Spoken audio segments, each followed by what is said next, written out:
ബുൾഡോസറിനെതിരെ രാജ്യവ്യാപകമായി തന്നെ പ്രതിപക്ഷ പാർട്ടികൾ വലിയ രീതിയിലുള്ള ആരോപണ പ്രത്യാരോപണങ്ങളും പ്രതിഷേധങ്ങളും നടത്തിവരുന്നതിനിടയിലാണ് സുപ്രീം കോടതിയുടെ സുപ്രധാനമായ വിധി വന്നത്.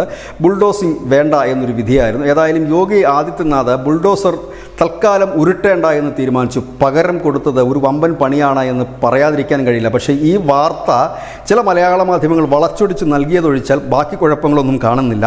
അദ്ദേഹം ചെയ്തത്, യോഗി ആദിത്യനാഥ് ചെയ്തത്, ഈ അനധികൃത കെട്ടിടങ്ങൾ അല്ലെങ്കിൽ കലാപം നടക്കുന്നിടത്തെ അനധികൃത കെട്ടിടങ്ങൾ ഇടിച്ചു പൊളിക്കുന്നതിന് പകരം അവിടെയുള്ള നേതാക്കളുടെ വൈദ്യുതി മോഷണത്തിലാണ് ആദ്യം കൈവച്ചിരിക്കുന്നത്. അതായത് പലരും വൈദ്യുതിയുടെ വലിയ ബില്ലുകൾ അടയ്ക്കാനുണ്ട്. പലരും മീറ്ററിലൊക്കെ കൃത്രിമം കാണിച്ചുകൊണ്ട് വൈദ്യുതി മോഷ്ടിക്കുന്നുണ്ട്. അത്തരത്തിൽ കഴിഞ്ഞ ദിവസം സമാജ്വാദി പാർട്ടിയുടെ പ്രമുഖനായ നേതാവ് സിയ ഉർ റഹ്മാൻ ബർഖിയുടെ വീട്ടിൽ ഒരു റെയ്ഡ് നടന്നു.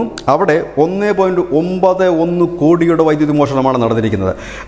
അപ്പോൾ തന്നെ ഈ പറയുന്ന സിയ ഉർ റഹ്മാൻ ബർബിയെ അറസ്റ്റ് ചെയ്തു. തുടർന്ന് ജനക്കൂട്ടം വാഹനം തടഞ്ഞു. എങ്കിൽ പോലും ഈ നേതാവിനെ അകത്ത് കൊണ്ടുപോയി പോലീസ് കേസ് രജിസ്റ്റർ ചെയ്യുകയായിരുന്നു.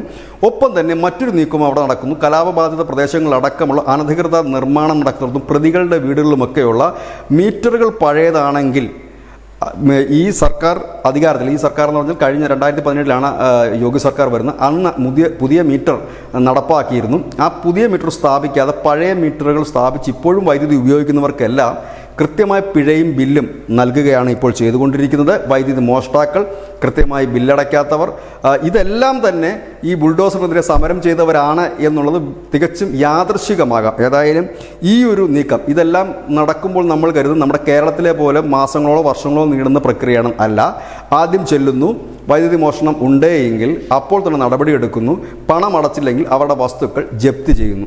ഇപ്പോൾ ഈ പ്രതിപക്ഷ നേതാക്കൾ പറയുന്നത് ഇതിലും ഭേദം ബുൾഡോസർ ആയിരുന്നു എന്നാണ്. കാരണം ഈ വൈദ്യുതി മോഷണമാണ് ഇപ്പോൾ കൈവച്ചിരിക്കുന്നതെങ്കിലും ഇനി പല രീതിയിലും, കാരണം ഒരുപാട് സ്ഥലങ്ങളൊക്കെ അനധികൃതമായി വളഞ്ഞെടുത്തിരിക്കുന്നവരുണ്ട്, ടാക്സും മറ്റും അടയ്ക്കാനുള്ളവരുണ്ട്.